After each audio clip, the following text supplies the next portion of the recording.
গত একদিনে ৩-৪ বার ভূমিকম্প হয়েছে। আমরা রিপোর্ট অনুযায়ী দেখলাম যে হচ্ছে আগামী ১ মাসের ভিতরে আরো কয়েকবার ভূমিকম্প হওয়ার সম্ভাবনা আছে। তো বর্তমানে যেহেতু ক্যাম্পাস ৭ দিন বন্ধ ঘোষণা করেছে, আমি মনে করি প্রশাসন ভালো একটা উদ্যোগ নিয়েছে। তবে হচ্ছে আমাদের শিক্ষার্থীদের বাড়ি ফেরার জন্য আমার মনে হয় বাস সার্ভিসটা ক্যাম্পাস থেকে প্রোভাইড করা উচিত, যাতে হচ্ছে তারা সেফলি বাড়িতে সবাই পৌঁছাইতে পারে। বিশ্ববিদ্যালয় প্রশাসন বিশ্ববিদ্যালয়কে ৭ দিনের ছুটি ঘোষণা করেছে। এমতো অবস্থায় শিক্ষার্থীদের সামনে কিছু গুরুত্বপূর্ণ বিষয় হাজির হয়েছে, যেগুলো সমাধান করা প্রশাসনের জন্য একান্ত কর্তব্য, একান্ত প্রয়োজন।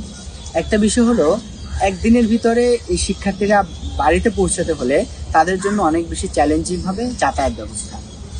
আর ঢাকা শহরে যে থেকে যাবে, আমরা যে মেসগুলোতে থাকি, পুরান ঢাকার বিল্ডিংগুলো অনেক ঝুঁকিপূর্ণ। এই জায়গা থেকে শিক্ষার্থীদের ঢাকায় অবস্থান করাও সমীচীন হবে না।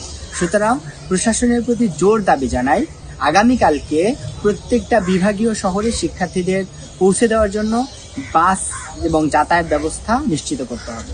দ্বিতীয় নম্বর বিষয় হচ্ছে, আমাদের ভাই বোনেরা বাসা থেকে ফিরে এসেও যাতে নিরাপত্তার সাথে ক্লাসে বসতে পারে, এজন্য এই ৭ দিন অর্থাৎ বন্ধের সময়ের ভিতরে সকলগুলো ভবন এটা এক্সপার্ট দ্বারা পরীক্ষা করে এটা আসলেই ক্ষতিগ্রস্ত হয়েছে কিনা এটা নিশ্চিত করা, এবং কোনো ভবনের কোনো অংশ ক্ষতিগ্রস্ত হলে এটা মেরামত করে এটা ক্লাসের উপযোগী হিসেবে তৈরি করতে হবে। ধন্যবাদ।